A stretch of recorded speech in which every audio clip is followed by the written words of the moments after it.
sa ating panibagong video clip ulit, no? And it's your Crypto Panda ulit, nagbabalik. This video is, educational video. Pang dagdag sa inyo ng knowledge about sa inyong trading. Alright? So, ito yung topic natin ngayon. So, what is parabolic movement? Alright, so familiar ba kayo sa parabolic movement? So, ano nga ba yung parabolic movement? Ano nga ba yung possible na mukha ng parabolic movement? Okay? So, according to Google, no? Nag-search lang tayo dito. And this is our example. So, ganito yung structure ni parabolic. Okay? So, parabolic, it means aggressive yung pump niya. Kumaga, okay? I-ano natin dito. So, si parabolic, so yung galaw ni parabolic is aggressive. Kumbaga, pump, tapos consolidate lang ng konti, pump na naman, consolidate konti, pump na naman, consolidate, pump, and pump. So, nag-parabolic siya. Okay? So, kaya siya tinawag na parabolic curve step-like formation. Okay? So, gagawa tayo ng mga example nito and alamin natin kung paano natin i-trade si parabolic. Okay? Kasi, in the past days, I usually mention na trade safe tayo kasi yung market is on parabolic and high risk. Okay? Alright. So, proceed tayo. So, ano nga ba ang mga possible trade? Ano nga ba ang mga possible trade sa parabolic? Okay? So, first question natin is ano nga ba ang mga possible trade sa parabolic movement? Since, kung ano yung bias natin, no? If yung direction natin is bullish, so, obviously, ang mangyayari is only yung trade natin is long position. Okay? Since, kung ma-confirm natin na parabolic, or starting ng reversal, mako-confirm natin kasi pag galing tayo ng drop, no? Okay, also a parabolic, and then nagkaroon ng breakout in the range, and malakas yung momentum na pumasok. Okay, and starting to create a parabolic. Consecutive siya na nire-respect yung mga strong support made on local time frames. No? Yun yung nangyayari sa parabolic. So, magdidepende tayo sa direction ng ano natin, bias natin in overall, like bullish ba siya sa higher time frame or bearish. So, as of now, bullish yung nangyayari ngayon. So, that's why we will only place long, no? So, ano nga ba ang mga possible na mga risk dito, okay? So, yung mga possible na mga risk dito, possible risk. So, possible risk natin sa parabolic, guys, is, ano siya, do not short or attempt. Ano ba, i-shortcut na lang natin, no? Or create naman tayo ng isa. So, do not short or try to catch the peak price. So, yung mga possible risk, do not short or try to catch the peak since may pumasok na malakas na momentum from bulls, no? From recent reversal. So, wag nating i-attempt talaga sa ganitong galaw ng market, no? Do not short instantly or try to catch the peak. So, depende din ito. So, what I mean by this is, pwede kayong mag-short but scalping, no? In short period of time lang. So, wag kayong mag-short na the mindset is you will try to short tapos yung mindset nyo is ito na yung pinaka-peak, baka mag-drop na siyang malalim. So, salong-salo mo yung peak, no? So, wag ganun kasi in parabolic, malakas yung momentum dyan. And the only way para tayo mag-trade ng short for higher time frame is to confirm the valid reversal of parabolic. As of now, in the present date, October 28, since nag-pump yung market kasabay ng mga alts, is still no confirm or valid reversal. And at the same time, yung Bitcoin is nag-breakout sa kanyang major resistance, di ba? Sa drop natin sa update. So, do not try to short. And yung possible risk din dito, number 1, considered as chase trade. Number 2, why? So, it doesn't mean pag malakas yung momentum ng buyers, kumpiyansa ka na long. But you don't know, anytime pwedeng magko-correct bigla si market, no? Biglang magko-correct yan, tapos biglang magko-correct yan, tapos hindi ka nakapag-set ng stop loss, proper stop loss. So, mangyayari, if ever yung market up ng up, parabolic, tapos kumpiyansa ka, long ka pa rin dito, and wala kang stop loss, kung bigla siyang nag-correct ng ganyan kalalim, ang mangyayari sa'yo, possible kang maliliquidate. So, considered siya, ang mga long dito is chase trade. That's why, sa parabolic, ang mangyayari, yes, long yung major bias natin, but magsiset pa rin tayo ng mga proper stop loss, no? On the recent support levels, ganun, or the invalidation levels. So, dapat ganun. So, wag tayong kumpiyansa sa parabolic movement. Okay? So, ano nga ba ang mga possible na selling point? Katulad nito, may sell point. Okay, paste natin. Possible selling point. So, ito, number 3 is, hindi ko pa rin siya mako-consider na i-chase nyo yung pinakamalalim na drop. For example, yan, pump, nagpa-parabolic siya, parabolic. Tapos, meron kayo na spatan na possible selling point.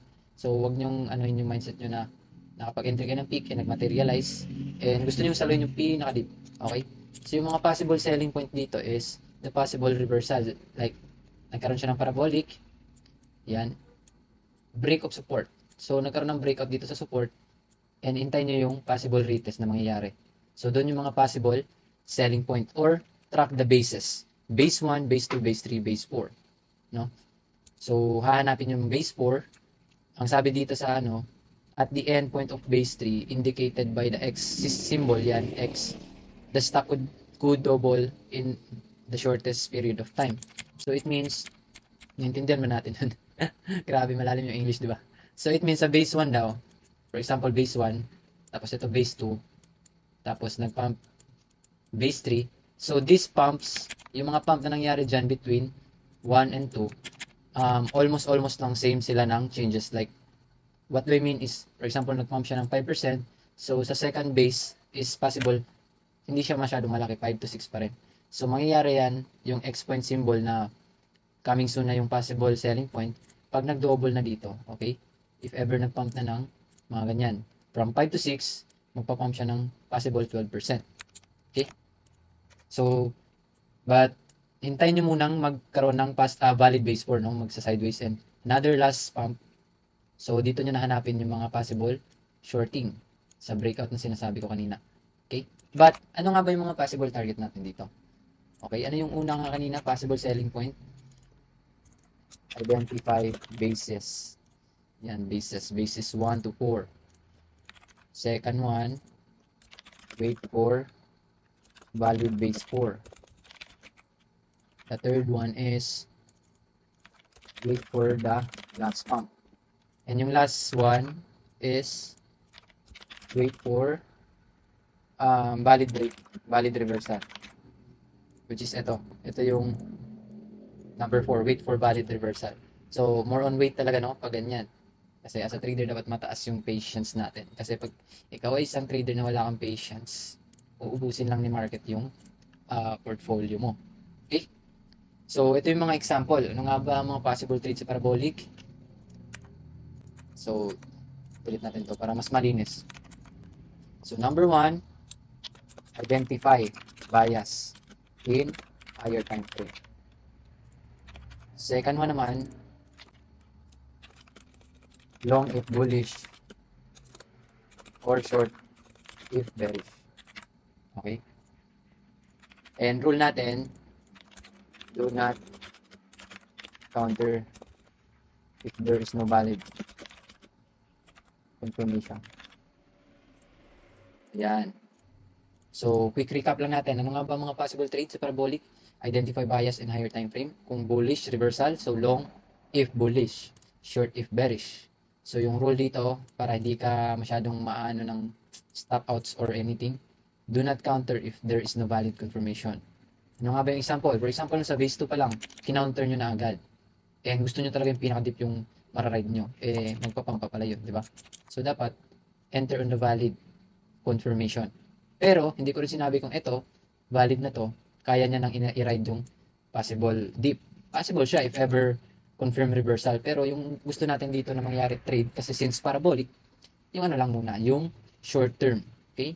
Para profit is profit. After confirming short on last base, so pwede kayo mag-exit between base 4 and base 3. Okay? So base 2 and base 1 is very malalim na yan. So usually dito yan sa base 4 at saka base 3, bumabagsak. Higher chance, no? Okay. So, possible risk. Yan, ulitin natin, do not short or try to catch the peak price. Huwag nyong pilitin talaga na i-catch yung peak price. Kundi, ubus talaga. No? Liquidated talaga labas. So, considered as chase trade second. No? Considered as chase trade since parabolic, sobrang taas na niya. Possible na mag-drop. So, considered yun as chase trade. So, pwera na lang kung yung galaw ng market is normal, ganyan. Tapos pump, tapos balik dito, consolidate, proper consolidation, pump, tapos balik dito, consolidate, pump. So yan, normal movement.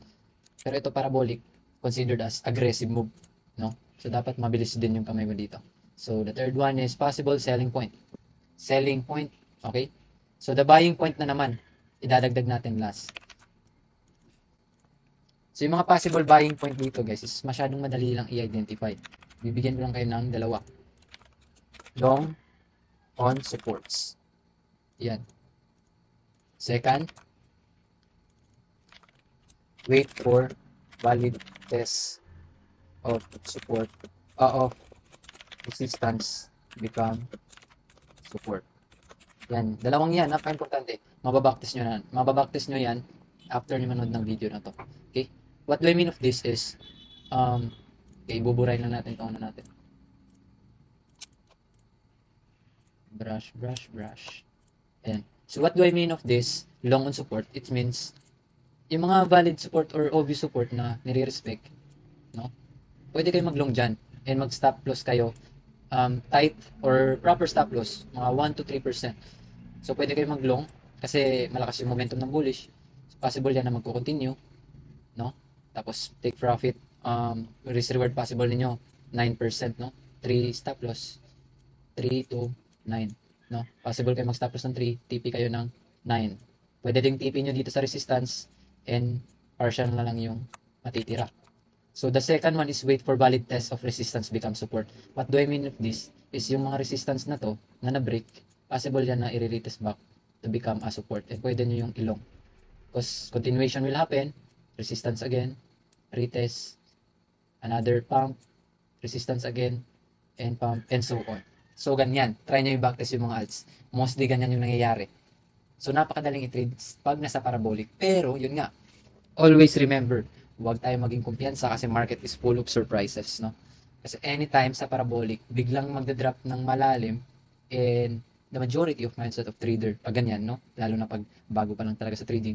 Pag parabolic, happy lahat kasi pumping, di ba?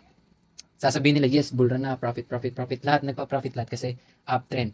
Pero once na dumating na yung normal correction, hindi yan bad news, hindi yan anything FOMO or food news, FUD.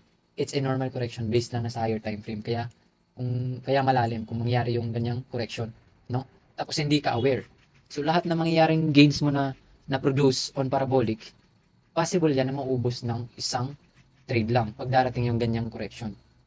So if you are a new trader or experienced trader, I suggest na you will save it or take note, no? Para hindi mangyayari sa inyo. Okay? Because this is based on my experiences, no? So if ikaw experienced trader, well, manonotice mo yan. Mga biglang drop, no? Tapos magsa-sideways na naman. Okay? So usually pala guys, a quick tip, on parabolic movement, once mangyayari na yung higher time frame correction, usually next na mangyayari dyan is a massive sideways or magkakaroon ng boring movement in a weeks. So I suggest huwag kayo mag-trade doon or less trade. Okay?